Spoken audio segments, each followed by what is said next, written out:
আমার 21 বছর বয়সে বিয়ে হয়ে গেছিল রে। তোর বড়মা আমাকে ভোর 4টে থেকে উঠিয়ে কাজ করাতো। আমার কপালে এক ফোঁটা খাবার জুটতো না।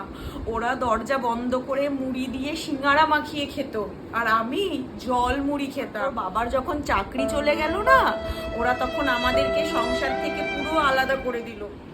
কিভাবে তোদের দুটো মেয়েকে আমি একা হাতে মানুষ করেছি না, এখনো ভাবলে চোখে জল চলে আসে।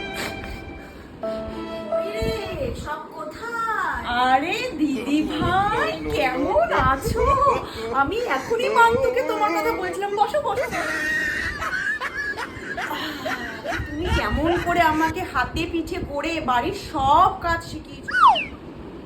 চা খাবে? আচ্ছা, আর একটু মুড়ি মাখিয়ে দিই, সিঙ্গারা দিই। আচ্ছা মান্তু, দোকানে যা, তাড়াতাড়ি যা যা। আর জেঠিমার জন্য একটু গরম গরম সিঙ্গারা ভাজিয়ে আন।